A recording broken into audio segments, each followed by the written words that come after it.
12월 20일 정치회의 시작합니다. 여야는 오늘도 상대 후보의 가족 리스크를 공격하며 네거티브 공방을 벌였습니다. 반면 후보들은 정책 행보에 주력했는데요. 민주당 이재명 후보는 소상공인 자영업 지원 공약을 발표하며 피해를 당한 국민 전부에게 지급할 거라고 했습니다. 국가 책임을 강조하는 보육 정책도 발표했죠. 지난주 귀국한 박영선 전 장관은 본격적인 지원에 나섰는데 문재인 정부 부동산 정책은 너무 급진적이었다고 했습니다. 윤석열 국민의힘 후보는 전투복을 입고 최전방 부대를 찾았습니다. 노고에 합당한 처우를 하겠다고 했는데요. 전투복 지퍼가 안 올라가자 제일 큰 옷이냐고 농담을 던지기도 했습니다. 한편 오늘 윤 후보가 여성운동가 신지혜 한국여성정치네트워크 대표를 영입하자 당내 논란이 큰데요. 하태경 의원은 젠더 갈등을 키우는 페미니스트 영입을 반대한다고 했고 홍준표 의원은 잡탕밥이라고 말했습니다. 제3지대 후보들은 연일 여야 유력 주자를 때리며 존재감을 키웠습니다. 다만 이들 간의 연대는 속도를 내지 못하고 있습니다. 안철수 국민의당 후보는 선관위 산하에 초당적 후보 검증기구를 설치하자고 제안했죠. 정의당 심상정 후보는 특검을 안 받겠다면 이재명, 윤석열 후보는 즉각 사퇴하라고 했습니다. 새로운 물결 김동연 후보도 수신 제가 없이 치국을 논하고 있다고 비판했습니다. 오늘 준비한 소식 많습니다. 들어가서 본격적으로 정치부회의 문을 열겠습니다.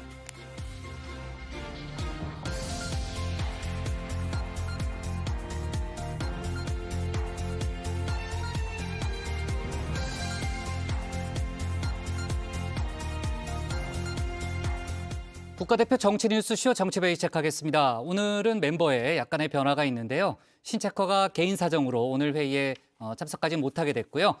그래서 신체커는 지난번에도 한번 이렇게 등장한 적이 있죠. 네, 이 모습으로 오늘 회의에 참여하게 됐습니다. 자, 이제 좀 쉬어요. 네.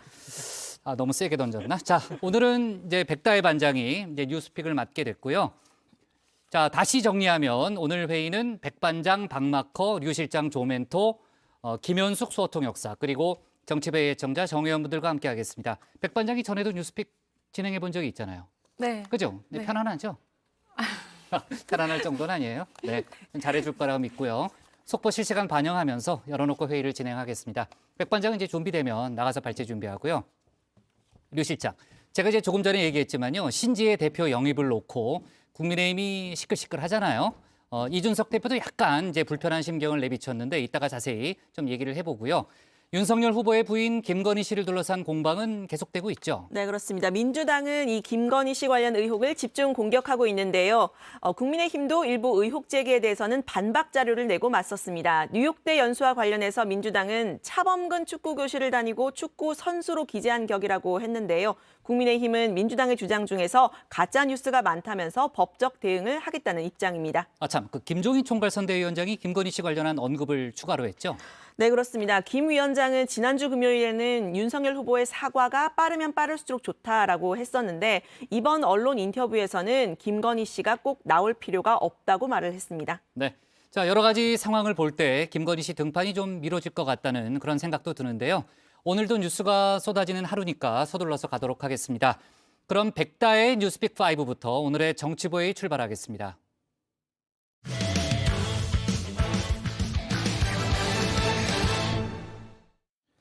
코로나 소식부터 짚어보겠습니다. 주말 사이 코로나로 인한 위중증 환자가 사상 처음으로 1,000명을 넘어섰습니다. 오늘도 위중증 환자가 1,000명에 육박하면서 전국의 중환자 병상 가동률이 80%를 넘어섰는데요. 한편 부스터샷 3차 접종까지 마친 사람도 오미크론에 확진된 사례가 나오면서 여러 가지로 우려가 커지고 있습니다. 그리고 오늘 당 정의 부동산 가격 인상으로 인한 세 부담을 줄이기 위한 여러 가지 조치를 추가적으로 발표했는데요. 이 소식까지 백 반장이 정리했습니다. 오프닝 JTBC의 가장 빠른 저녁 종합 뉴스 뉴스픽 5 시작하겠습니다. 네, 오늘의 픽은 부스터샷도 뚫렸다. 공시지가 동결, 마지막 특별 사면, 또 건강 이상설, 그리고 다들 오해하고 있다입니다. 네, 지난 주말 고강도 거리두기 조치가 다시 시행됐습니다. 하지만 코로나19 새 변이 바이러스인 오미크론의 전파력이 위협적인데요. 신규 감염자들 가운데 5명은 3차 추가 접종인 부스터샷까지 모두 마치고도 돌파 감염된 것이 확인됐습니다. 방역당국은 3차 접종이 100% 예방할 수 없음을 밝혔습니다.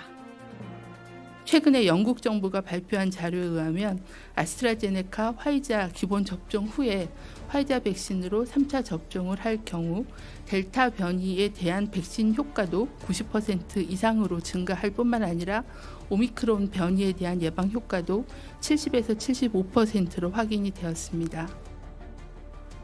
네, 그런데 3차 접종자가 오미크론에 돌파 감염된 사례를 발표하는 과정에서 약간의 해프닝이 벌어졌습니다. 3차 접종자의 오미크론 돌파 감염자의 수치를 몇 차례 번복했던 건데요. 2차례 접종해야 하는 모더나와 화이자 등과는 다르게 한 차례만 접종하는 얀센은 3차 접종이 아닌 2차 접종으로 봐야 한다는 이유였습니다. 일부에서는 오미크론 변이의 두려움을 희석시키려는 것이 아니냐는 얘기도 나왔는데요. 앞서 강력한 변이 바이러스인 오미크론이 등장했을 당시 백신 무용론이 번지기도 했습니다. 한편 전문가들은 다시 한번 3차 접종의 중요성을 강조했습니다. 지금의 중증 환자의 한 반은 이제 미접종자에서 나오고 훨씬 중하고요. 일단 이제 중증 환자의 절반은 접종자에서의 돌파 감염에 의한 사례들이 보고되고 있습니다. 그래서 3차 접종을 통해서 면역을 회복해야지, 그러니까 항체가도 올라가고 T세포 면역도 회복을 시켜야 이런 이유로 일단 중증 환자가 감소될 수 있는 기회를 얻을 수 있겠다. 방역당국은 오미크론에 돌파 감염된 5명 중 1명은 기저질환자임에도 모두 경증 상태를 유지하고 있다고 밝혔습니다. 추가 접종을 통해 중증으로의 진행 가능성을 낮출 수 있다는 건데요. 오늘 위중증 환자는 997명을 기록하면서 지난 주말에 이어 사흘 연속 1000명 안팎을 기록했습니다. 이런 가운데 병상 부족 사태는 더욱 악화되고 있습니다. 어제는 경기도 양주에서 코로나에 감염된 산모가 병상을 구하지 못해서 구급차에서 아이를 낳는 일이 일어나기도 했습니다.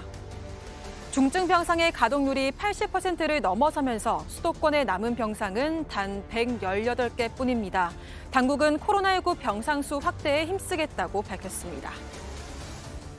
정부는 앞으로도 중증 환자 병상 추가 확보를 위해 전국 국립대병원 진료 역량의 상당 부분을 코로나 중증 환자 진료에 집중토록 하는 한편 코로나 진료 가력 관련 전문 과목 담당 근무관을 수도권 지역 코로나 중증 병상 운영 상급 종합병원에 전면 투입하겠습니다. 한편 오늘부터는 학생들의 백신 접종률을 높이기 위한 찾아가는 백신 접종이 본격적으로 시작됐는데요. 방역당국의 강력한 청소년 접종 권고에도 학부모들은 반발하고 있습니다. 학원과 독서실까지 방역 패스 시설로 분류되면서 백신 접종을 완료해야만 다닐 수 있기 때문입니다. 공익을 명분으로 백신 접종 선택의 기회조차 박탈하며 국민의 신체 자기 결정권을 무시하는 위헌적인 정부는 각성하라! mRNA 코로나 백신에 대한 부작용의 임상실험 등이 검증되지 않은 상황에서 어린 학생들에게 백신 접종 강요는 우리 자녀들의 생명권을 침해하는 심각한 범죄 행위이다! 네, 이렇게 학부모와 학원가의 반발이 커지자 교육부는 협의체를 만들고 개선 방안을 마련하겠다고 밝혔습니다. 오늘 그 첫 논의가 이뤄졌고 이달 중으로 후속 조치가 마련될 것으로 보입니다. 네, 그런데 정부의 방역 정책에 반발하는 건 학생과 학부모들뿐만은 아닌데요. 자영업자들이 오는 22일 대규모 정부 규탄 시위를 계획하고 있습니다. 경찰은 방역 수칙 위반 여부를 확인하면서 엄정 대응하겠다고 밝혔습니다. 네, 앞서 문재인 대통령은 강화된 방역 조치와 관련해서 국민들에게 사과의 뜻을 전했는데요. 오늘은 코로나 병상 확충에 대한 특별 지시가 있었다고 합니다. 잠시 후에 들어가서 좀 더 얘기 나눠보겠습니다. 정부는 특별 방역 대책의 성공에 K-방역의 성패가 걸려 있다는 각오로 역량을 총동원하겠습니다. 병상과 의료진 확충의 속도를 내고 재택 치료 기간에도 필요한 치료를 제대로 받을 수 있도록. 네, 두 번째 픽 보겠습니다. 두 번째 픽은 공시지가 동결입니다. 민주당과 정부는 민생경제 고통을 덜어주기 위한 공시가격 제도의 봉합 방안을 마련하겠습니다. 민주당은 1가구 1주택 실수요자들에 대한 세부담 상한, 세율 조정 등 가용한 모든 방안을 검토해 줄 것을 정부에 요청했습니다. 중산층과 1주택의 재산세, 건강보험료 등의 부담이 추가로 늘어나지 않도록 당정이 지혜를 모아야 할 것입니다. 네, 오늘 더불어민주당과 정부가 공시가 상승에 따른 국민의 세 부담을 완화하기 위해 당정 협의를 진행했습니다. 내년도 보유세를 산정할 때 올해 부동산 공시가격을 적용하기로 한 건데요. 말 그대로 공시가격을 동결한 겁니다. 그동안 공시가격 현실화를 진행해왔던 민주당과 정부. 이번 당정협의는 사실상 이재명 후보에게 힘을 실어주려는 것으로도 읽히는데요. 어제 이 후보가 SNS에 공시가격 인상에 따른 감세론을 꺼내들었기 때문입니다. 말씀 중에 공시지가 제도 전면 재검토하겠다 이런 메시지를 해주셨어요. 네. 부동산 가격이 예상외로 많이 폭등했기 때문에 우리 국민들의 부담이 매우 급격하게 늘어나고 있습니다. 좀 조정할 필요가 있다는 생각이 들고. 그러면서 당정이 재산세나 건강보험료를 올해 수준으로 유지하도록 대책을 마련해 주길 바란다고 말했습니다. 그동안 공시가격 현실화를 추진해왔던 정부였지만 충분히 공감한다며 1주택자와 실수요자, 중산층 등 국민 부담이 급격히 늘지 않도록 필요한 모든 방안을 세심하게 강구하겠다고 말했습니다. 동결되는 것은 공시지가만이 아닌데요. 한국전력이 오늘 내년 1월에서 3월분까지의 전기요금을 올해 4분기와 동일한 가격으로 적용하기로 했다고 발표했습니다. 발전 연료비의 상승으로 연료비 조정 단가를 킬로와트당 3원 올려야 했지만 정부가 이를 유보시킨 건데요. 산업부는 코로나19 장기화와 높은 물가 상승률로 어려움을 겪는 국민의 생활 안정을 고려했다고 설명했습니다. 한전은 기후 환경 요금, 국민 부담 등을 종합적으로 고려해서 내년 요금에 반영하는 방안을 정부와 협의할 예정이라고 밝혔습니다. 문재인 대통령은 오늘 국민경제자문회의를 주재하고 내년도 경제 정책 방향을 논의했는데요. 특히 소상공인 손실보상 지원금과 함께 가장 시급한 민생 문제로 부동산 문제를 꼽았습니다. 방역 조치 강화로 인한 소상공인들의 어려움에 대해서는 방역 지원금, 손실보상, 금융 지원 등 가용 재원을 총동원하여 다각도로 지원을 확대해 나가겠습니다. 정부는 최고의 민생 과제인 주거 안정에 전력을 다하여 부동산 가격의 하향 안정세를 확고한 추세로 정착시키고 주택 공급에 더욱 속도를 내겠습니다. 세 번째 픽은 마지막 특별 사면입니다. 법무부가 오늘과 내일 이틀 동안 신년 특별 사면 대상자를 선정할 예정입니다. 문재인 대통령 임기 중 마지막 특별 사면이 될 가능성이 높은 만큼 사면 대상자에도 관심이 쏠리고 있는데요. 가장 큰 관심사인 두 전직 대통령은 특별 사면 대상에서 제외될 것으로 보입니다. 한편 오랜 수감 생활로 최근 박근혜 씨의 건강이 악화됐다는 주장이 있었는데요. 지난달 22일부터는 지병 치료를 위해서 병원에 입원 중인 상황입니다. 법무부는 오늘 1개월간 입원 치료 예정이었지만 6주 이상이 더 필요하다는 전문의의 의견에 따라 입원 치료를 계속할 거라고 밝혔습니다. 또 이달 말에는 옥중 서신이 책으로 출간될 예정인데요. 박 씨는 믿었던 주변 인물의 일탈로 적폐로 낙인 찍혔다며 고통을 토로하기도 했습니다. 그러면서 언젠가 될지 모르겠지만 국민 여러분을 다시 뵐 날이 올 것이라고 말했습니다. 네 번째 픽은 또 건강 이상설입니다. 김정은 북한 국무위원장이 급격히 노화된 모습으로 또다시 건강 이상설에 휘말렸습니다. 한 달 전 삼지연시 현장 지도에서 보이는 것과는 다르게 혈색이 어두워지고 얼굴 하관에는 주름이 깊게 파인 모습인데요. 참고로 김 위원장은 1984년생으로 올해 만 37세입니다. 하지만 단순하게 추위 때문이라는 의견도 있습니다. 이 사진이 찍힌 날은 북한 전 지역에 강풍 경보가 내려진 날이었는데요. 김 위원장이 별도의 방한용품 없이 1시간가량 찬바람에 노출됐기 때문에 안색이 평소와 다를 수 있다는 가능성에도 무게가 실리고 있습니다. 한편 김 위원장의 여동생인 김여정 노동당 부부장이 수개월 만에 공개석상의 모습을 드러냈습니다. 북한은 공식 행사에서 권력 서열순으로 호명하는 관례가 있는데요. 그런데 김 부부장이 14번째로 순서로 호명되면서 공식 서열이 대폭 상승한 것 아니냐는 해석이 나오고 있습니다. 올 초 김 부부장은 30위권 바깥으로 밀려났었는데요. 정확히 당내 지책이 올라간 건지에 대해서는 이달 말쯤이나 확인이 가능할 것으로 보입니다. 네, 마지막 픽은 다들 오해하고 있다입니다. 지난달 2일 중국의 테니스 스타 펑사이가 자신의 SNS에 장가오리 전 부총리에게 성폭행을 당했다고 폭로했죠. 하지만 오늘 자신은 성폭행 피해를 주장한 적이 없다며 입장을 번복했습니다. 那已经有可能这个大家有很多的误解，所以呢，不存在任何就是说这种扭曲的这种解读。 네, 논란 이후 펑사이가 언론에 직접 모습을 드러낸 건 이번이 처음인데요. 현재 베이징 집에서 자유롭게 지내고 있다며 자신을 둘러싼 여러 논란에 대해서 선을 그었습니다. 네, 월요일 뉴스픽은 여기까지입니다. 들어가서 원픽 뽑아볼 텐데요. 뉴스픽 5였습니다. 네, 자 오늘도 여러 가지 소식이 있는데 일단 그 백반장이 뉴스픽 2에서 이제 당정이 공시지가를 사실상 동결하는 그런 정책 방향을 검토하겠다는 얘기를 했는데요. 자, 양도세에 이어서 이제 보유세까지 이제 손대면서 여러 가지로 이제 정치권 논란도 지금 커져 있는 그런 상황입니다. 아무래도 이제 아까 이제 백반장 설명대로 이재명 후보가 드라이브를 걸고 있고 당에서 이를 좀 뒷받침하는 그런 모양새지만요. 이제 현 정부의 부동산 정책의 기조가 흔들리는 거 아니냐 이런 또 민주당 내의 논란도 있고요. 또 다른 정치권 내에 여러 가지 이제 논란도 있습니다. 오늘 김종인 총괄 선대위원장 같은 경우에는 국민의힘에 이재명 후보의 재산세 입장이 이해되지 않는다라는 그런 입장을 냈고요.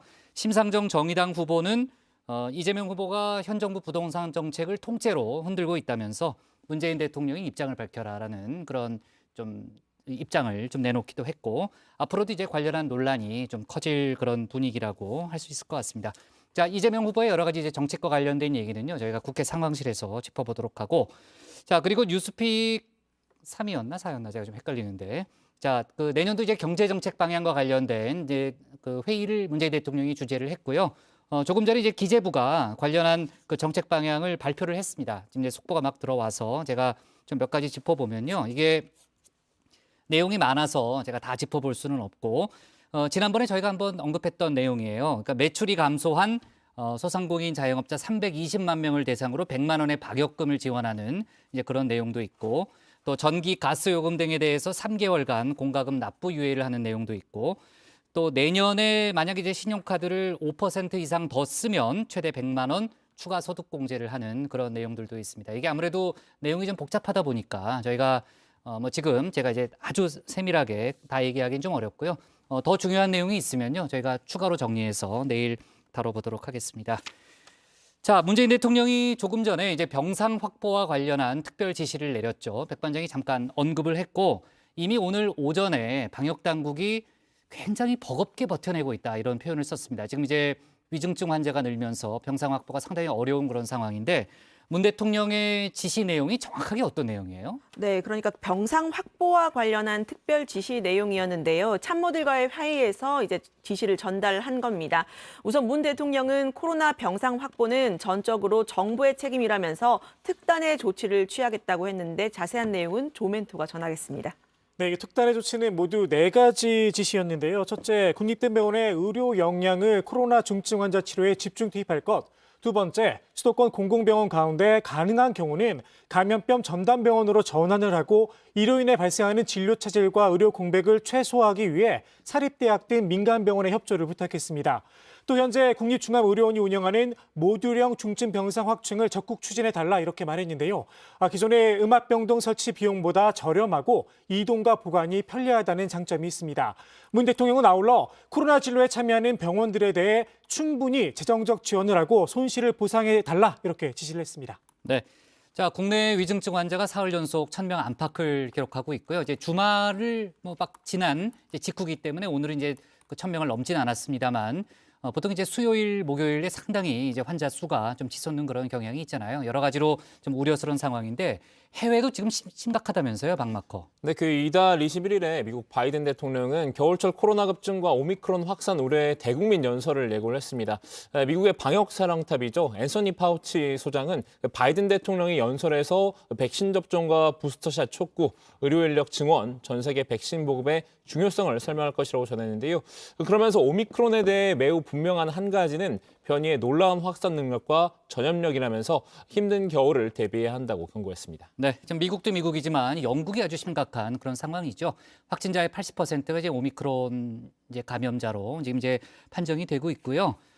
지금 이제 영국에서는 연일 이제 비상 사태를 선포하고 있고 유럽 각국이 지금 빗장을 걸고 있는데 독일 같은 경우에도 이제 영국행 입국자들을 제한하는 그런 조치를 발표하고 있습니다.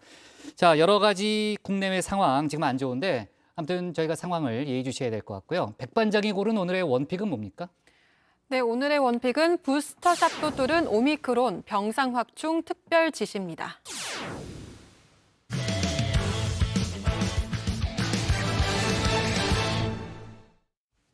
지금부터 대선 소식 차례로 짚어보겠습니다. 먼저 민주당인데요. 이재명 후보는 오늘 보육교육 공약 또 소상공인 지원 공약을 잇따라 발표하는 등 정책 행보에 나섰습니다. 지난주부터 이어졌죠. 대선을 뒤덮은 가족 리스크 역시 이어지고 있는데 관련 소식을 유정화 상황실장이 정리했습니다. 왜 우리 집에는 아빠처럼 이렇게 보이는 존재가 없지? 얘가 입 밖으로는 안 꺼냈지만 그게 시선 끝에서 항상 느껴졌거든요. 그럴 수 있지. 밖에 나가서 있으면 아빠하고 온 아이들을 뚫어지게 쳐다봐요. 근데 그 시선에서 제가 느껴지는 거예요. 말은 못하고. 네, 배우 채림 씨가 아이에게 이 헤어진 아빠에 대해서 말했던 날을 회상하는 장면인데요. 다양한 이유로 혼자 아이를 키우는 부모와 아이의 성장기를 다루는 프로그램 JTBC 내가 키운다입니다. 저희 집 어린이들이 가장 즐겨보는 프로그램이기도 한데요.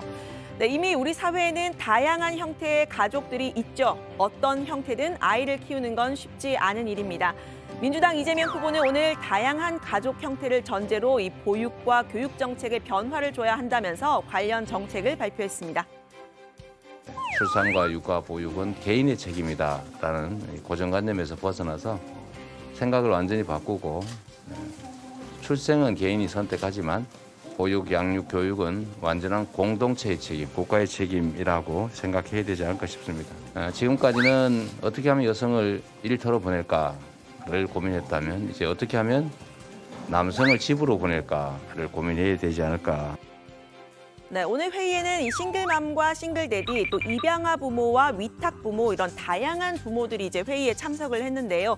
이 후보는 초등 돌봄을 저녁 7시까지로 늘리고 유치원과 보육을 통합하는 방안, 또 남성 육아휴직 자동 등록 등의 방안을 제시를 했습니다. 이제 국가와 공동체에서 보육을 책임지겠다 이런 얘기인데요. 이 후보는 연일 정책을 쏟아내고 있습니다. 오늘 이 공약에 이어서 코로나19 방역 방화에 따른 소상공인 자영업자 지원 대책 공약도 발표를 했습니다. 임기 내에 지역화폐 연 50조 원을 발행하겠다고 했는데요. 반쪽이 아닌 온전한 손실 보상이 되어야 합니다. 지금의 제도를 개선해서 코로나 방역 협조가 결코 국민의 손실로 돌아가지 않도록 하겠습니다. 정부의 방역 조치 실시와 동시에 손실을 지원하는 사전 보상 방식으로 손실 보상의 패러다임을 완전히 바꾸겠습니다. 네, 정부는 최근 방역 대책을 다시 강화를 하면서 소상공인들에게 100만 원을 지원하겠다 방안을 내놨는데 이 후보는 턱없이 부족하다 이렇게 질책을 했죠. 오늘 공약에는 인원 제한 업종 등 손실 보상을 강화하고 인건비와 임대료 등 고정 지출을 감면하는 방안, 또 대출을 강화하는 그런 내용들이 포함이 됐습니다. 국민의힘을 향해서도 추경 편성에 나서라 압박을 하면서 전에 말했던 50조 100조 지원 약속 빨리 실천에 옮기라고 했는데요. 네, 그리고 앞서 백반장이 전했지만요. 당정이 내년 부동산 공시지가 사실상 동결하기로 했습니다. 부동산 가격이 폭등을 했는데 정부의 공시지가 현실화 정책까지 맞물리면서 급격히 민심 이반이 됐다는 분석에 따른 겁니다. 이재명 후보가 이 공시가격 제도를 전면 재검토해야 한다 이렇게 페이스북에 쓴 지 하루 만에 결정이 된 건데요.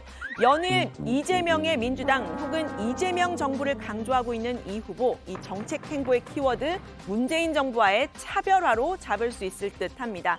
신구 권력의 다툼 아니냐 이런 이야기까지 나왔었는데 이제 이 후보가 주도권을 가져온 걸까요? 앞서 이 후보는 부동산 양도세 중과 유예를 제안했을 때 당 내뿐 아니라 청와대에서도 우려의 목소리가 나왔었죠. 다주택자들이 팔고는 싶은데 이게 양도세의 중과 문제 때문에 좀 어려움을 겪는 것 같다. 그러니까 빨리 팔수록 중과 부담을 일시적으로 비상조치로 완화해주고 다주택자에 대해서 한 11개월간의 양도 이제 시간을 주었기 때문에 이제 그 기간을 도과한 상태에서 다시 정책을 되돌리게 되면 그 정책에 대한 일관성이 흐트러지게 되고요. 네, 관련 논란이 좀 이어지고 있기는 합니다만 이 후보의 이 차별화 행보에 지원군이 나타났습니다. 박영선 전 중소벤처기업부 장관인데요. 약 석 달간의 미국 생활을 마치고 이 후보의 선대위에 합류를 한 겁니다. 특히 서울 민심을 잡으려면 부동산 정책 전환이 필수적이라면서 이 후보에게 힘을 실었습니다. 저는 문재인 정부에서 추진한 부동산 정책이 방향은 맞았지만 너무 급진적으로 추진을 했기 때문에 또 부작용과 역풍이 있을 수 있거든요. 네네. 그래서 어느 정도 속도 조절이 가능하고요. 속도 조절이 필요하고요. 예. 이재명 후보가 요구하는 것도 그 방향을 흐트러뜨리겠다라는 의미는 아니고 속도 조절을 해가면서 네, 박 전 장관은 지난 4.7 보궐선거 출마 초반 때 문재인 보유국이다라고 하면서 이 당내 열성 지지층에 구애를 했었죠. 나중에는 당 이름이 빠진 이런 점퍼를 입고 박영선은 합니다라는 슬로건으로 선거를 치렀었습니다. 당시 패배에서 얻은 교훈, 이번 선거에 활용하려고 하는 듯한데요. 여기서 잠깐 여론 상황 좀 보고 가겠습니다. 오늘자 한국사회여론연구소 여론조사에 따르면요. 이재명 후보가 40.3%, 윤석열 후보가 37.4%로 오차범위 내에서 접전을 보이고 있습니다. 지난주에는 윤 후보가 이 후보에게 역시 오차범위 내 1.4%포인트로 앞섰었는데 이번 주에는 이 후보가 윤 후보에게 2.9%포인트 앞서면서 역전하는 모습을 보인 겁니다. 리얼미터 조사에서는요. 이 후보가 38%, 윤석열 후보가 44.4%로 윤 후보가 오차범위 밖에서 앞섰습니다. 조사 기간마다 결과가 조금씩 다르죠. 리얼미터 조사에서는 두 후보 모두 지난주에 비해서 지지율이 하락하는 모습을 보였습니다. 지지층을 결집하면서 지지율이 올라야 할 시점인데 그렇지 못한 이유, 가족 리스크가 원인으로 꼽히는데요. 이 후보의 아들이 더 문제냐, 윤 후보의 부인이 더 문제냐, 묻지 못할 경쟁이 벌어지고 있는 형국이라고 할까요? 일단 이재명 후보는 아들 이모 씨의 도박과 성매매 의혹에 대해서 어제 또다시 고개를 숙였습니다. 자식을 둔 죄인이니까 필요한 검증은 충분히 하시고 또 문제가 있는 점들에 대해서는 상응하는 책임을 지도록 하겠습니다. 다시 한번 죄송하다는 사과 말씀드립니다. 네, 국민의힘의 공세는 계속되고 있습니다. 아들 이 씨가 도박을 한 것으로 추정되는 기간에 재산이 늘었다는 겁니다. 자금 출처에 대해서 설명을 하라고 했는데 이 해당 기간에는 이 씨가 금융회사 인턴으로 근무해서 수입이 늘어날 요인이 없었다면서 아빠 찬스냐고 했습니다. 그 아빠 찬스라고 하는 부분에서 좀 특혜 논란이 좀 있을 것이고 두 번째는 그게 돈 준 5천만 원을 가지고 도박장에 다닌 자금으로 사용했다고 한다면 당시 경기지사였던 이재명 후보가 자기 아들에게 도박 자금을 대준 꼴이 되지 않습니까? 네, 민주당에서는 이 후보 측의 지원이 있었다 이렇게 사실상 인정을 했는데요. 자녀에게 이 증여를 하는 건 10년간 5천만 원까지는 세금 공제를 해준다면서 증여세 탈루 같은 법적인 문제는 없었다고 강조를 했습니다. 이미 성인인 아들 이 씨가 혹시 그 돈으로 도박을 했다고 하더라도 이 후보의 책임은 아니다 선을 그었는데요. 설사 아버지로부터 받은 돈을 가지고 도박을 했든 무엇을 했든 그것은 그 사람의 책임이죠. 그게 어떻게 아버지가 책임져야 될 일입니까? 자, 아버지가 도박하라고 자금 대줬습니까? 자, 그러니까 그렇게 결과를 부의식으로 몰고 가시면 곤란하지요. 윤 후보 역시 부인 김건희 씨의 허위 이력 관련 논란이 불거진 상태인데 이 내용은 잠시 후에 톡 쏘는 정치에서 전해드리고요. 이 가족 리스크에 대처하는 방식, 일단 두 후보는 모두 고개를 숙였습니다. 다만 여야 정치권에서는 서로 상대방을 향해서 공격이 이어지고 있는데요. 이 자당 후보를 이렇게 감싸기 위한 일종의 과한 충성 경쟁은 눈살을 찌푸리게 하고 있습니다. 민주당에서는 이번 아들 이 씨의 의혹이 불거진 건 야권의 기획 공세다 이런 주장을 했죠. 수차례 고개 숙인 후보의 사과를 무색하게 만들었습니다. 택시 기사님이 강남에서 손님을 한 명 태웠는데 그 손님이 윤석열 후보 캠프의 사람이었던 것으로 그렇게 이야기를 하더라고요. 그러면서 사과를 오늘 하고 그리고 아들 문제를 터뜨려갖고 이 사건을 충분히 덮고 한 방에 보내버릴 수 있다라는 취지의 전화통화를 했다라고 하면서 네, 이런 공작설 당 내부에서는 이 선대위 관계자나 의원들이 직접 언급하지 말라 이렇게 주의령까지 내렸다고 하는데요. 이 후보 아들을 엄호하고 나선 경우도 있었습니다. 아들 이모 씨의 성매매 의혹에 대해서 현근택 선대위 대변인이 후기를 남겼다고 해서 반드시 갖겠느냐, 친구들한테 들은 이야기일 수도 있다라고 말을 한 겁니다. 또 이 씨가 거친 말투로 쓴 다른 글들에 대해서는 안타깝지만 평범하다 이런 이야기도 나왔는데요. 선대위 내 성평등 자문단장을 맡은 권인숙 의원의 얘기입니다. 지금 그런 식의 발언들, 그런 식의 발언들은 뭐 너무 저희가 많이 경험을 해서요. 경험을 해서 굉장히 안타깝지만 또 평범하기도 하고요. 그래서 그것이 이제 어느 정도의 어떤 그 개인의 의식이라든가 이런 것들을 제가 평가하고 뭐 그것에 대해서 대응하고 이러는 거는 제가 핵심이 아닌 것 같은데. 네, 국민의힘 내에서도 역시 김건희 씨의 허위 이력 의혹에 대해서 일단 감싸고 나선 사람들 있었죠. 민주당과 마찬가지로 여권의 기획 의도가 있는 정치 공세다 치부한 겁니다.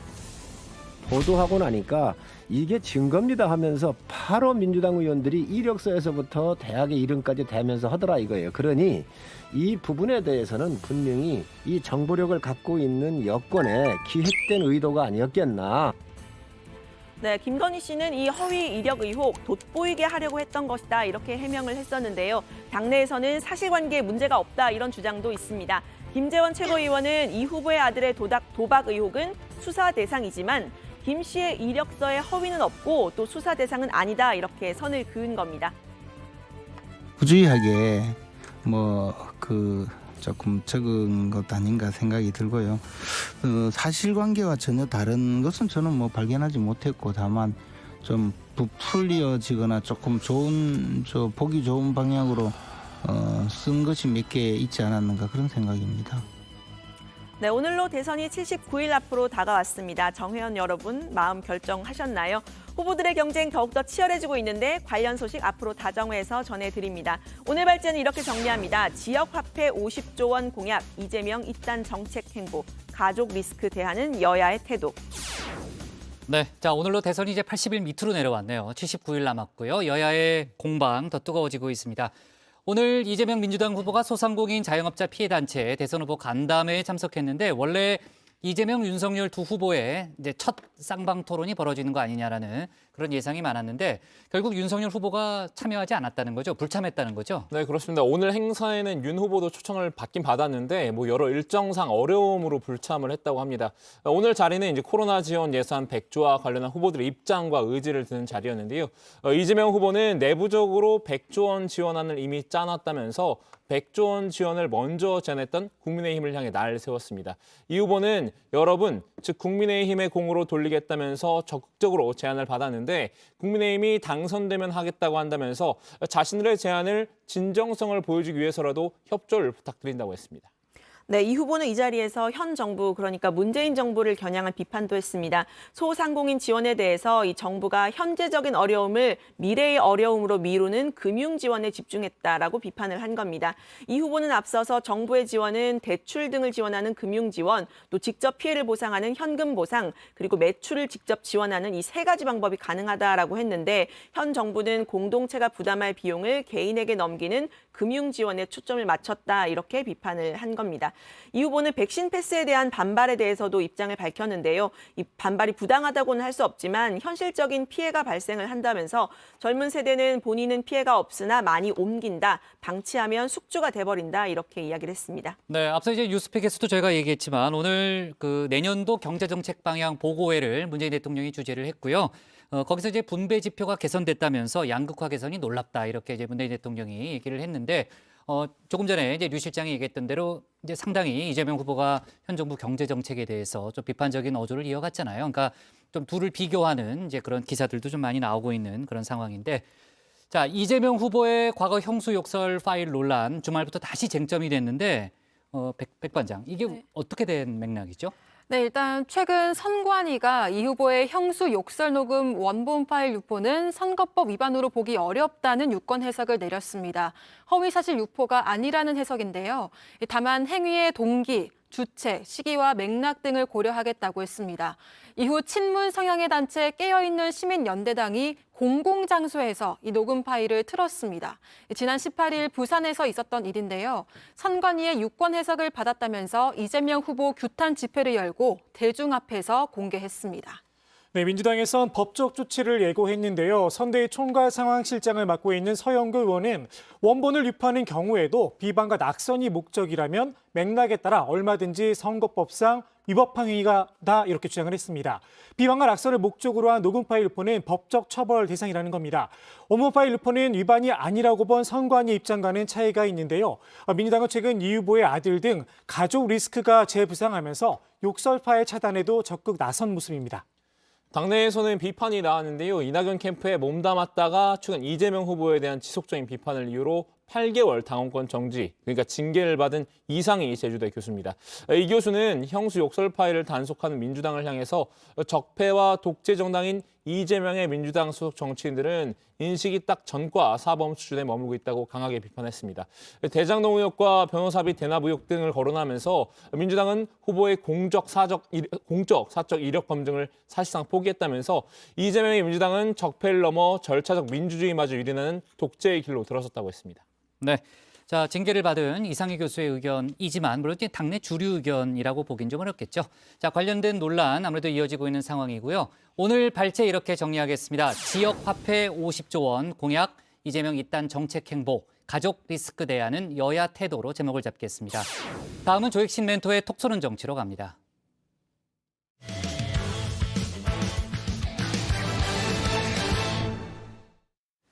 이번엔 국민의힘 소식입니다. 윤석열 후보의 배우자죠. 김건희 씨의 허위 경력 논란으로 연일 시끄러운데요.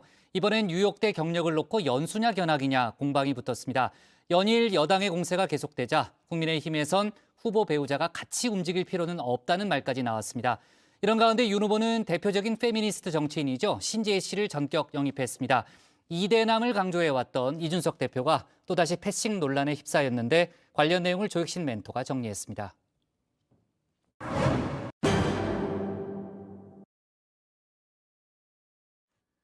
김건희 씨의 허위 이력 논란, 꼬리에 꼬리를 물다 이젠 바다 건너로까지 옮겨 붙었습니다.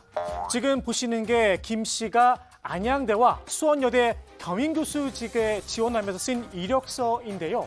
학력란에 NYU, 뉴욕대에서 연수를 했다 이렇게 적어놨습니다. 그런데 이 이력 민주당에서 가짜라고 주장을 했죠. 뉴욕대엔 이런 연수 코스가 없다는 겁니다. 그러자 국민의힘에선 즉각 반박에 나섰는데요. 김 씨가 이수한 서울대 경영전문대학원 과정에 뉴욕대 연수가 포함돼 있었다면서 연수 당시 사진까지 이렇게 공개를 했습니다. 일단 김 씨가 뉴욕대에서 강의를 들은 건 맞는 듯합니다. 그런데 그 기간이 아주 짧습니다. 서울대 GLA 과정 중에 연수 프로그램이 포함돼 있었고 문체부 지원하에 그 모든 GLA 수료 학생들이 다 뉴욕대에 가서 일주일을 다녀온 겁니다. 그래서 그걸 썼기 때문에 전혀 허위가 아니고 과장이 아니라는 말씀을 분명히 드리고 이건 5일간 연수를 했다는 거예요. 5일 연수예요. 무슨 학력도 아니에요. 근데 이것을 학력란에 썼어요. 네? 그 5일 비행기 타고 왔다 갔다 하면은 이틀은 빠질 거고 3일간 가서 이를테면 견학하고 온 것인데 그걸 연수라고 학력란에 썼습니다. 연수가 아니라 견학이란 건데요. 판단은 각자의 상식에 맡겨두겠습니다. 김 씨가 삼성미술관에서 포트레이트 전시를 했다는 이력, 이 역시 가짜 논란이 불거졌죠. 김 씨 측은 삼성플라자 갤러리를 삼성미술관으로 잘못 적은 거다 해명을 내놨었는데요. 그런데 여기에 또 추가 의혹이 제기됐습니다. 삼성플라자 측에서 그런 전시는 한 적이 없다 부인을 한 겁니다. 그러자 국민의힘에서 반박 자료를 내놨는데요. 당시 템플릿을 이렇게 공개를 했습니다. 보시면 휴먼스케이프닷컴 전이라고 전시였고요. 비디오 분야의 김명신, 그러니까 김 씨의 개명전 이름이 적혀 있습니다. 삼성플라자를 삼성미술관으로 휴먼스케이프닷컴을 폴트레이트로 잘못 표기했으니 확인이 안 될 수밖에 없겠죠. 그런데 말입니다. 팸플릿에 적힌 김 씨의 이력 하나가 눈에 띕니다. 한림대 출강이라고 설명이 되어 있는데요. 김 씨가 실제 강의를 한 곳은 한림 성심대죠. 김 씨의 오기, 아무래도 역사가 좀 깊은 듯 싶습니다. 김 씨의 실수 아닌 듯한 실수, 별거 아니다. 예쁘게 포장해준 분도 있는데요. 김건희 씨 표현대로 조금 돋보이게 좀 제목을 좀 근사하게 썼다 이거. 예, 제목을 좀 근사하게 썼는데 표현을 부풀렸는 것이 채용이나 그 결정에는 아무 영향이 없는 것이, 왜냐하면 증빙으로 다 증명이 됐기 때문에 그래요. 당장 국민의힘에서도 이런 쓴소리가 나왔습니다. 박근혜 정무수석하면서 박근혜 망친 사람이 이젠 윤석열도 망치려고 장난질이네. 나 참 어이없다. 설마 홍감탱이의 추억 때문에 나를 세운 건 아니겠죠? 민주당의 파상 공세에 이어 당내에서조차 김건희 씨 논란으로 시끄러운 모습인데요. 더 이상 불길이 번지면 안 되겠다 생각한 모양입니다. 김종인 총괄선대위원장 자세를 바짝 낮췄습니다. 만약에 그 사과가 어느 정도 소위 불충분하다고 생각해서 국민들 여러분들께서 더 이상 새로운 것을 요구하신다면은 저희 당은 겸허하게 거기에 대해서 순응할 그런 자세를 가지고 있습니다. 필요하다면 윤석열 후보가 다시 사과를 할 수도 있다는 겁니다. 민주당을 향해서 네거티브 정쟁은 이제 그만하자, 일종의 휴전도 제안했습니다. 다음에 집권을 하게 될 대통령 후보들의 내년도의 일이 굉장히 막중한데도 불구하고 지금 정치권에서 진행되는 양상을 볼 것 같으면 지금 네거티브 전쟁을 하고 있지 않나 이렇게 생각합니다.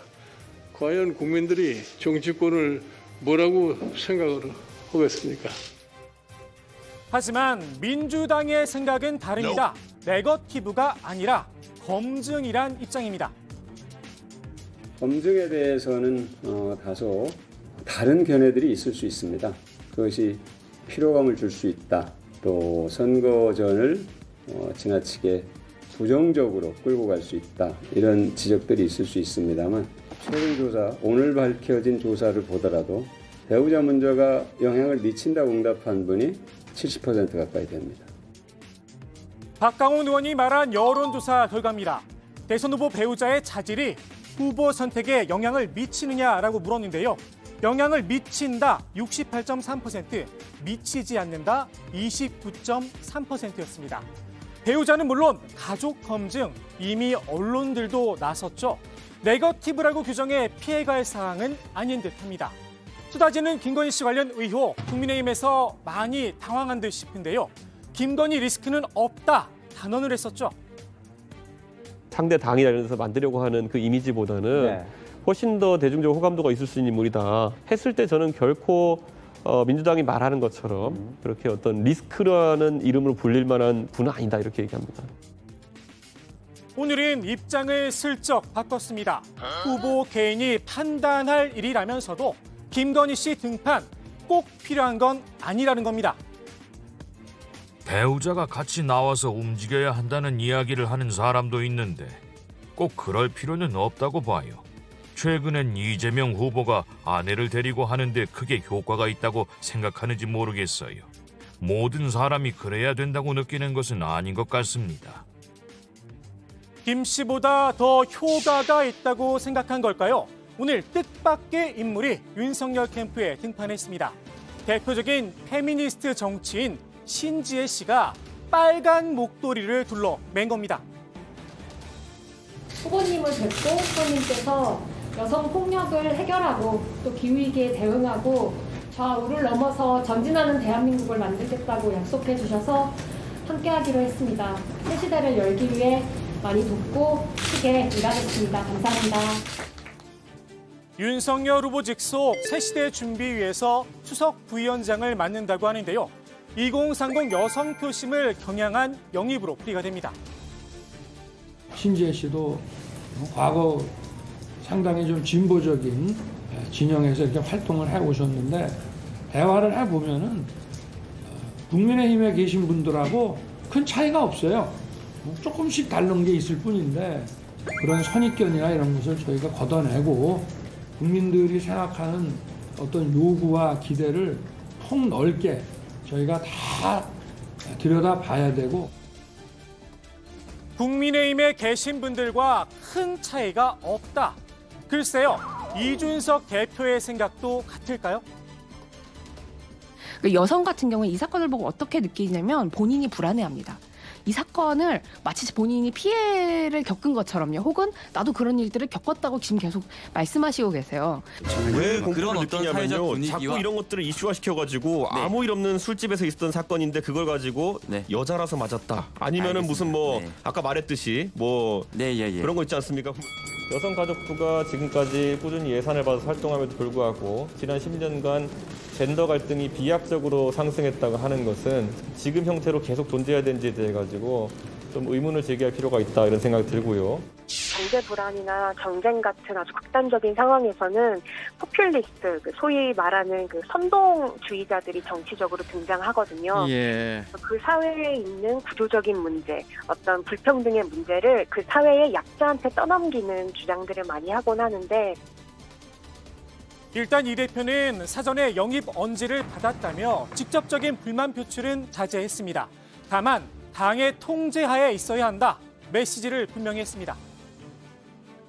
다만 그 이수정 교수와 마찬가지로 당의 기본적인 방침에 위배되는 발언을 할 시에는 제지할 수밖에 없고 그리고 교정할 수밖에 없는 상황이 될 것이다. 글쎄요. 새시대 준비위와 선대위는 별도의 기구죠. 이 대표의 영향력이 닿을 수 있을진 모르겠습니다. 우리 새시대 준비위원회가 선대위 소속도 아니고요. 그래서 제가 그 자리에 가는 것이 오히려 어색하지 않을까 하는 생각이 들기도 했고. 더욱이 신지혜 부위원장은 앞서 이수정 공동선대위원장이 윤석열 선대위에 합류하자 이런 쓴소리를 했었죠. 전문가로서 정책의 완성도를 높이기 위해 어떠한 캠프에 진영을 넘나들면서 이동하실 수 있다고 저는 생각합니다. 근데 그 전문가가 낸 정책을 그 정당이 받을 거냐, 후보자 캠프가 그래서 완전히 다 쇄신할 수 있을 것이냐, 이거는 후보자의 몫인 것 같아요. 자신의 각오를 드러낸 걸까요? 오늘 새벽 영입 발표를 앞두고 이런 영상을 올렸습니다. 누군가 온라인 게시판에 아동을 성착취한 성착취 영상물을 게시한다고 생각해 봅시다. 이거를 사전에 차단하는 것이 과연 검열일까요? 아니면 누군가가 길거리에서 타인의 성관계 동영상을 동의 없이 촬영해서 그걸 길거리에서 동의 없이 튼다고 생각해 봅시다. 이것을 막는 것은 과연 검열이라고 할 수 있을까요? 누군가의 권리를 침해하는 성착취 영상물을 공공연한 곳에서 게시하는 것은 저는 사전에 차단해야 마땅하다고 생각합니다. N번방 방지법이 검열이란 윤석열 후보와 이준석 대표의 주장에 정면으로 반박을 한 겁니다. 신 부위원장이 윤 후보 품에 안기자 국민의힘 안팎에서 반발의 목소리가 터져 나왔는데요. 무슨 요리법이냐? 페미니스트 신지에 반대한다. 페미니스트 신지에 투표한 사람들 배신감 느낀다. 보수와 진보 양쪽에서 비판이 쏟아졌습니다. 지금 이 순간 가장 당혹스러운 사람들 아마 이곳 분들이 아닐까 싶은데요. 신 부위원장이 대변인으로 일했던 대선 전환 추진입니다. 거대 양당 어디에도 답을 찾을 수 없는 역대 최악의 대선 구도라며 제3지대 후보들의 단일화를 촉구하고 있죠. 그 선봉에 섰던 게 바로 신 부위원장입니다. 나는 짜장면, 짬뽕 말고 버섯탕수가 먹고 싶다는 글까지 남겼었는데요. 결국 버섯탕수 대신 짜장면을 선택한 겁니다. 신 부위원장 지난 2일 언론 인터뷰에서 이런 이야기를 했었는데요. 아무래도 방점은 뒤에 있었나 봅니다. 신 부위원장의 말로 오늘의 톡소는 한마디 가름하겠습니다. 제3지대 후보가 아예 당선이 안 될 거다라고 생각하지만은 않습니다. 대한민국 정치가 워낙 오늘 다르고 내일 달라서 언제 어떻게 바뀔지 알 수 없어요. 자, 신재 씨가 국민의힘 윤석열 후보의 직속기구 새시대 준비위원회의 수석 부위원장으로 합류를 했습니다. 아까 이제 그 관련된 파장도 조멘토가 짚어봤고요. 제3지대 후보들의 단일화를 촉구하는 대선 전환 추진위원회에서 대변인으로 활동했잖아요. 전에 주민에서도 한번 저희가 다뤘던 기억이 나는데 박마코, 왜 갑자기 마음을 바꾼 거예요?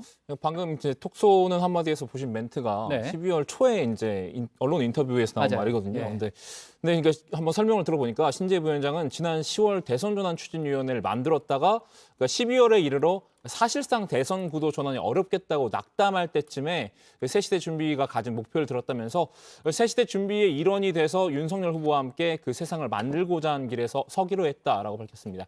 그러면서 정권 교체의 중요성도 강조를 했는데요.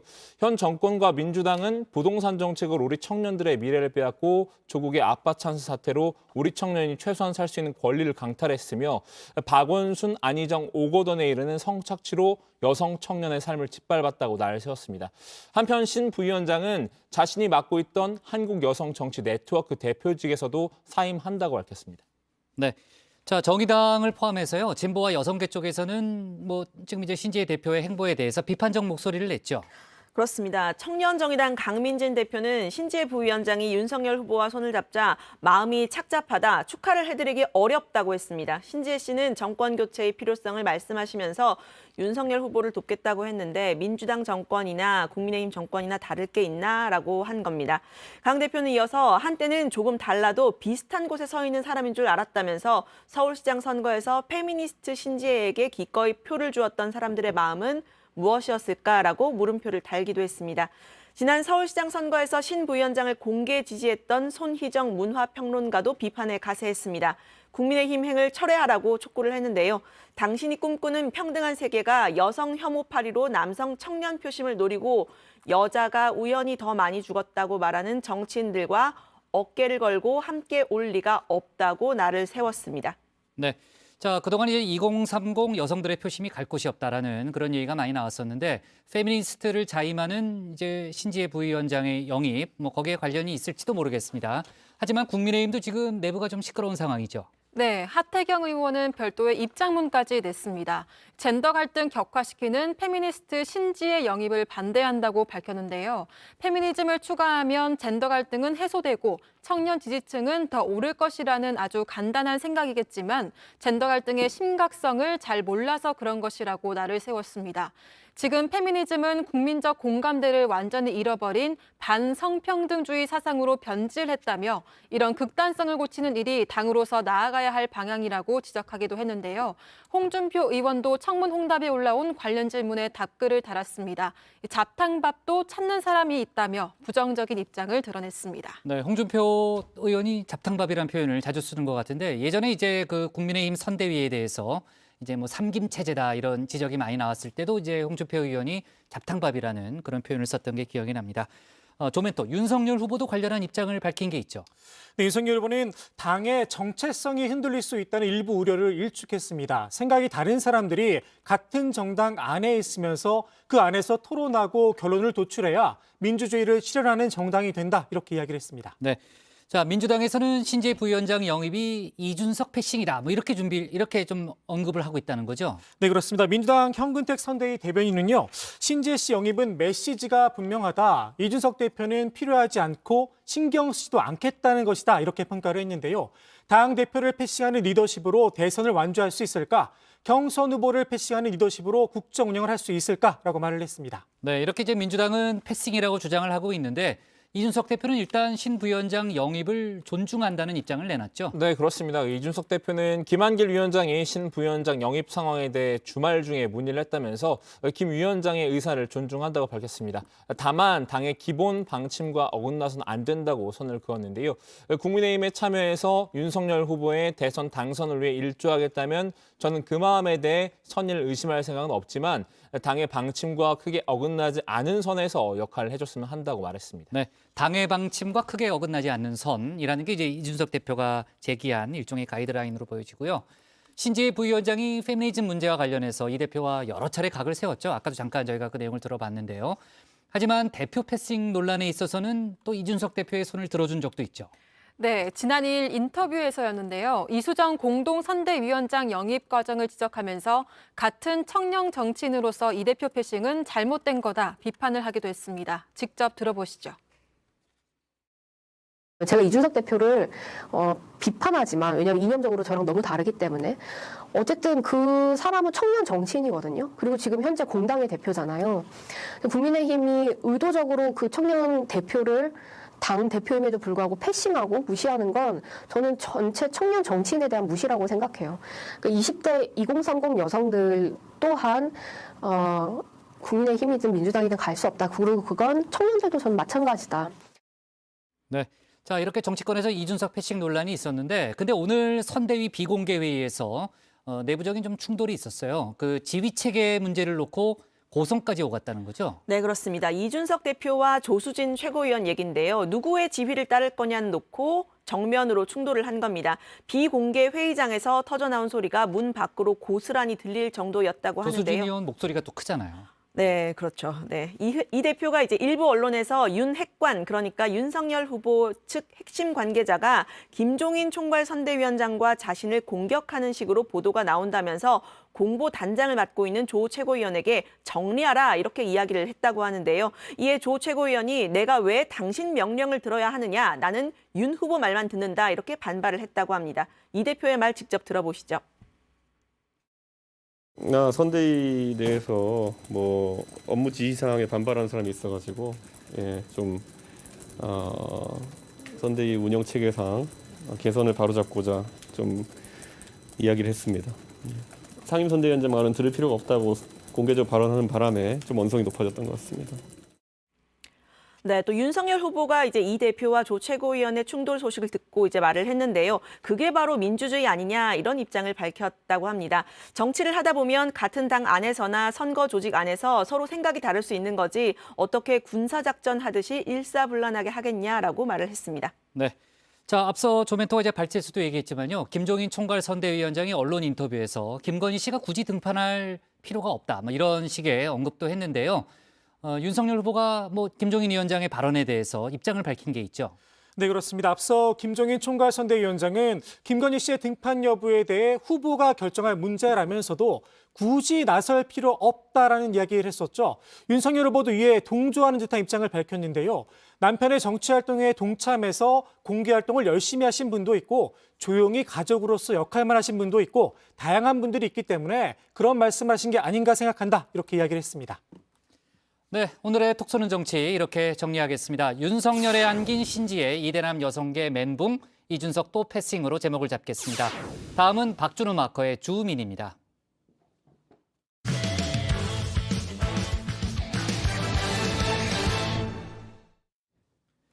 대구를 방문 중인 안철수 국민의당 후보가 문재인 대통령의 민주당 탈당을 요구했습니다. 선거관리의 공정성과 국민통합 차원에서 요청한 건데요.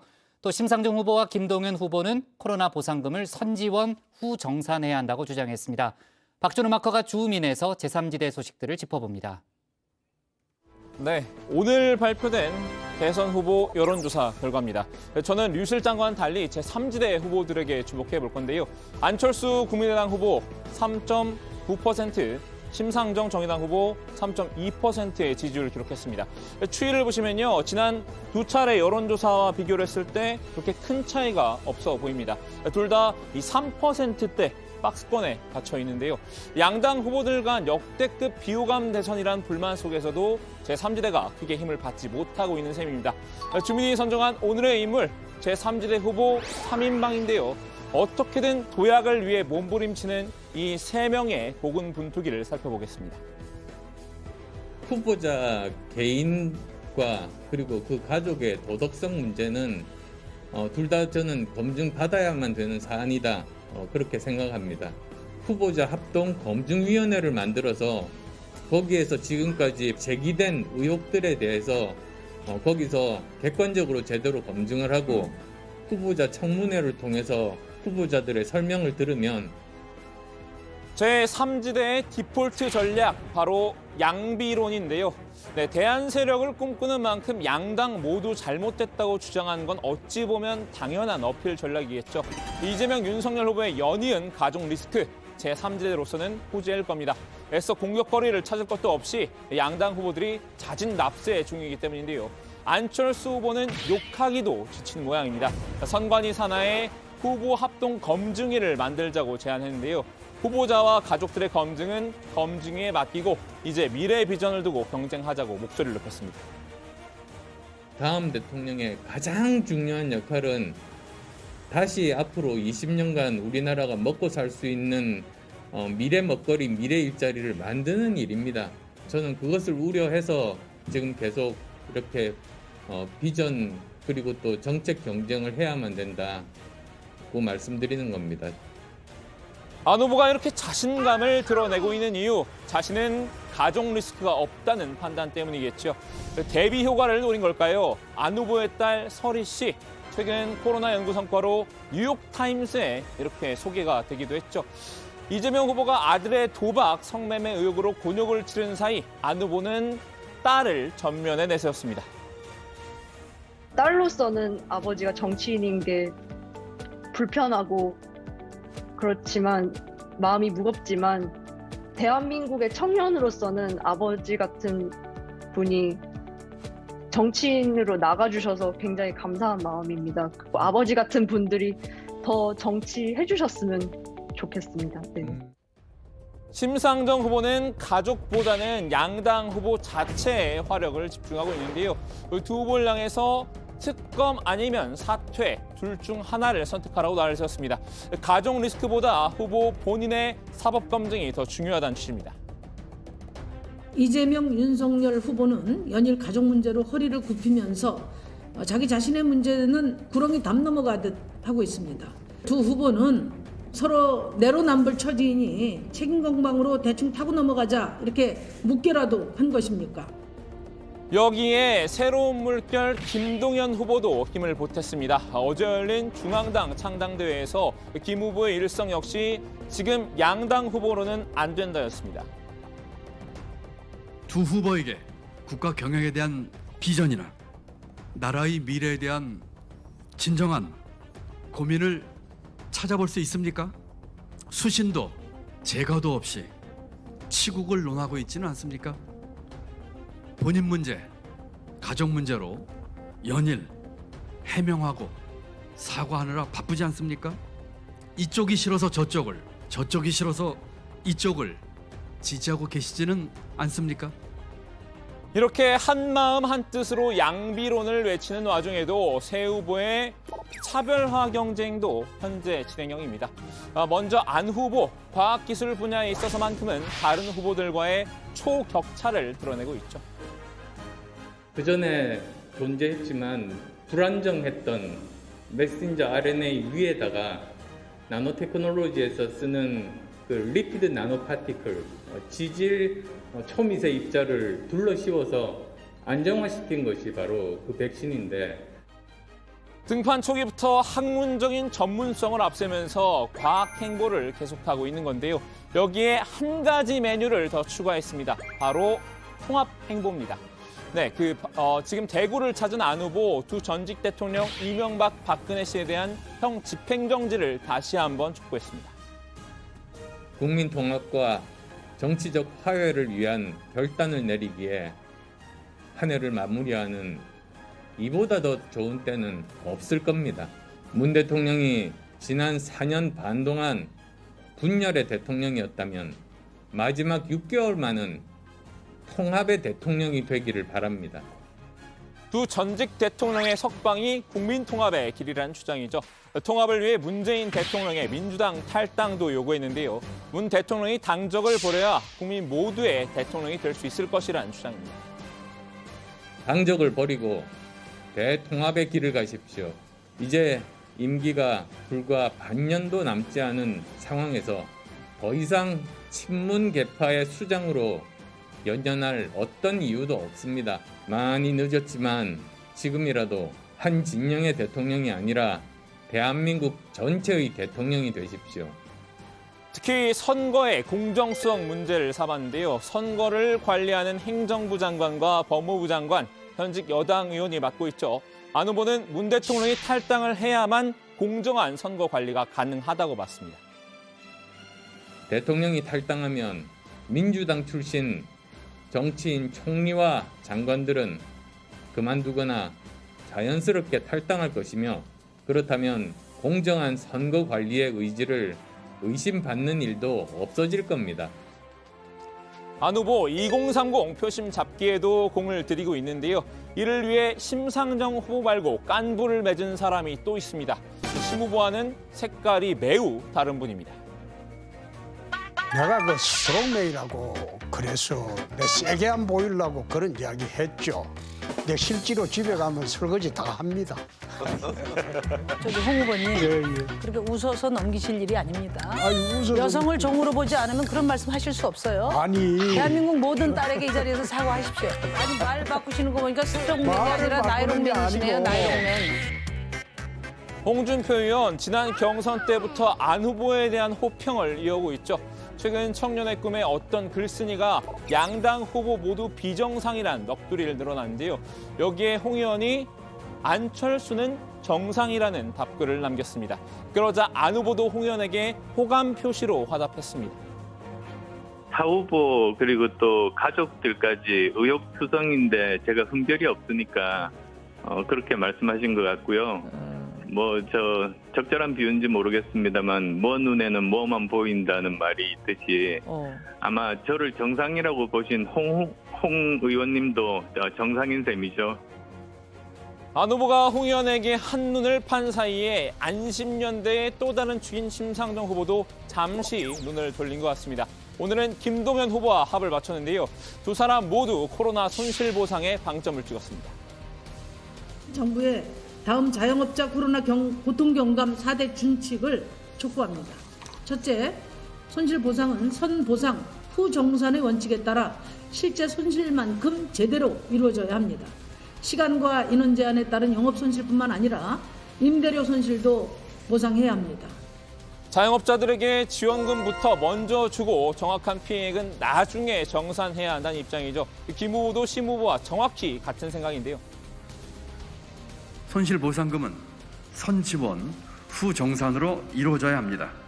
손실보상률도 기존 80%에서 100%까지 지원하는 것으로 확대해야 합니다. 더 촘촘하고 두터운 지원을 통해 소상공인과 자영업자의 생존은 물론 우리 경제의 회복 탄력성을 높여야 합니다. 전직 경제부총리였던 만큼 구체적인 재원 마련 방안까지 제시했습니다. 2022년 전체 예산 607조 원 중 경직성 예산을 제외한 재량 지출은 그 절반 정도인 약 300조 원 규모입니다. 이 재량 지출에서 10%를 구조조정할 경우 30조 원 상당의 재원 마련이 가능합니다. 구조조정 예산 대상은 SOC 예산, 국회의원 지역구 예산, 일부 불효불급한 예산입니다. 자, 오늘은 제3지대 동향을 살펴봤는데요. 3명의 후보들 지금은 이렇게 한 자릿수 지지율이라고 해도 제3지대의 시간은 반드시 온다고 믿고 있죠. 여전히 판단을 미루고 있는 합리적 무당층과 2030이 결심을 굳히면 제3지대에 모이게 돼 있다는 관측인데요. 오늘 주민 한마디는 안철수 후보의 발언으로 대신하겠습니다. 중도층 또는 합리적인 생각을 가지고 있는 무당층 그리고 2030 세대들 이분들은 항상 끝까지 판단을 유보하고 계십니다. 그래서 거기까지는 아주 적극적인 양당의 지지자들과는 좀 다른 형태를 보이고 다른 시간차를 두고 이렇게 지지를 표명을 하는 그런 것들을 많이 경험을 했습니다. 네. 지금 이제 제3지대 후보들은 여야 유력 주자들의 가족 리스크를 때리면서 존재감을 키우고 있는 그런 상황이고요. 다만 한때 이제 초반에 그 연대가 빨리 진행될 것 같은 그런 분위기가 있었는데 연대 움직임은 지금 속도를 내지 못하고 있는 그런 상황이죠. 자, 제3지대 후보들의 이제 오늘 여러 가지 이제 행보를 좀 짚어볼 텐데요. 일단 안철수 후보는 문재인 대통령에게 민주당을 탈당하라 이렇게 요구를 했고요. 국민 통합 차원에서 요구하는 것이다라는 게 이제 안철수 후보의 주장이긴 한데 정치권에서는 그 정확한 의도를 어떻게 분석하고 있습니까? 네, 그 안철수 후보는 이미 친문의 민주당이 아니라 이재명의 민주당이 되지 않았느냐면서 임기가 반년도 남지 않은 상황에서 더 이상 친문 계파의 주장으로 연연할 어떤 이유도 없다 이렇게 주장을 했는데요. 선거 관리의 공정성 문제 등도 제기를 했습니다. 들어보시죠. 대통령이 탈당하면 민주당 출신 정치인 총리와 장관들은 그만두거나 자연스럽게 탈당할 것이며 그렇다면 공정한 선거 관리의 의지를 의심받는 일도 없어질 겁니다. 대선을 관리하는 행정부 장관과 법무부 장관을 현직 여당 의원이 맡고 있는 것 그 자체가 말이 안 됩니다. 대통령이 당적을 버리면 검찰과 공수처, 경찰도 더 이상 청와대와 민주당 눈치 안 보고 정치권의 각종 비리 의혹에 대해 제대로 수사할 수 있을 겁니다. 현재 민주당 당적을 갖고 있는 정치인 출신 국무위원은 김부겸 국무총리와 유은혜 사회부총리, 박범계 법무부 장관과 전해철 행안부 장관, 황희 문체부 장관, 권칠승 중소벤처기업부 장관 등이 있는데요. 야권은 이 가운데 서훈과 관련이 있는 김부겸 총리와 박범계 장관, 전해철 장관 등의 당적 유지에 문제가 있다 이런 입장입니다. 안 후보는 대선을 관리할 핵심 인물들이 당정은 물론 현역 국회의원이라는 상황을 지금껏 들어본 적이 없다며 선거 관리를 위한 중립 내각으로 바뀌어야 하고 대통령 탈당을 통해 정리가 될 수 있다고 했습니다. 문 대통령을 향해서는 남은 임기 동안이라도 엄정한 정치적 중립을 지키면서 망가진 국정을 수습하고 분노한 민심을 추스르는 데 집중하기 바란다며 퇴임하기 전 결자 해지, 이것이 현 시점에서 문 대통령께서 가야 할 길이라고 목소리를 높였습니다. 네. 자, 심상정 후보는 민주당 이재명 후보가 현 정부 부동산 정책을 다 뒤집고 있다면서 문재인 대통령의 입장을 요구했죠. 네, 그 심 후보는 오늘 국회에서 기자회견을 열었는데요. 이재명의 민주당은 집부자 민주당이냐고 날을 세웠습니다. 한번 들어보시죠. 이재명의 민주당은 부동산 안정은 이제 포기하겠다는 것인지 또 노골적으로 집부자들 편에 서겠다는 것인지 묻지 않을 수 없습니다. 종부세, 양도세 감세에 이어서 오늘 당정 협의를 통해 내년 보유세에 올해 공시가격 기준을 적용하는 방안을 검토했습니다. 사실상 공시가격을 동결하겠다는 것입니다. 문재인 정부의 공시가격 현실화 계획이 발표된 지 이제 1년이 지났을 뿐입니다. 신문은 공시가격 현실화가 멈추면 투기 세력이 활성화된다는 것은 상식이라고 우려를 나타내는데요. 공시가격 상승에 따른 부작용도 물론 있다. 그러나 이는 복지수급의 재산 기준을 현실에 맞게 조정하면 그만이라는 말씀을 드린다고 말했습니다. 네, 심 후보는 이재명 후보는 한마디로 문재인표 부동산 정책을 통째로 뒤집겠다는 것이라면서 모두 문재인 정부가 작년에야 가까스로 마련한 부동산 안정 대책이다. 이재명의 민주당은 부동산 안정은 이제 포기하고 노골적으로 집 부자들 편에 서겠다는 것인지 묻지 않을 수 없다고 비판했습니다. 또 이 후보의 급격한 유턴에 하향세로 접어들던 부동산이 꿈틀거리고 있다면서 매물 잠김 현상은 다름 아닌 이재명의 민주당이 스스로 만든 결과라고 했는데요. 현 정부의 부동산 정책 설계자인 문 대통령께서 국민 앞에 직접 답해 주시기 바란다고 요구를 했습니다. 네. 정의당 심상정 후보가 이재명 후보를 특히 많이 이제 공격을 하는 이제 그런 분위기고요. 자, 허경영 국가혁명당 후보의 투표 동료 전화가 응급실에도 걸려오고 있다. 저희가 전에 한번 얘기했던 적이 있죠. 또 이제 불특정 다수를 대상으로 전화를 걸다 보니까 이제 전화를 받는 사람들의 불만이 커지고 있다는 그런 얘기도 있었고요. 해당 번호를 스팸 처리하는 그런 사람들도 늘었다는 보도도 본 적이 있는데 지난 주말에 또 전화가 많이 걸려왔다면서요. 네, 어제 한 네이버 카페에 허경영 전화가 또 오고 있다. 불편을 호소하는 이들의 게시글이 올라왔는데요. 한 글쓴이는 예전 번호를 스팸 차단했더니 이제 뒷자리 번호를 바꿔서 다시 오기 시작한다. 불만을 토로했습니다. 호 후보 측은 지난 11월 초부터 전 국민에게 02780-9010 번호를 이용해서 무작위로 대선 투표 동료 전화를 걸고 있는데요. 이에 해당 번호를 스팸 차단하는 이들이 늘어나자 호 후보 측이 지난 주말부터 번호를 좀 바꿨습니다. 02780-9011로 변경을 해서 투표 동료 전화를 다시 돌리고 있다. 이런 내용입니다. 네, 실제로 저도 지난 주말에 또 전화를 받았었는데요. 저는 뭐 허경영 후보 전화인지 모르고 일단 수신을 하지 않았었는데 뒷번호가 9011이었습니다. 스팸 번호 차단 앱인 후스콜에 따르면은 02780-9010 번호는 그 텔레마케팅 광고로 1615번 이상 신고가 됐었고 바뀐 번호인 02780-9011 역시 1953번 이상 신고됐던 것으로 나타났습니다. 네.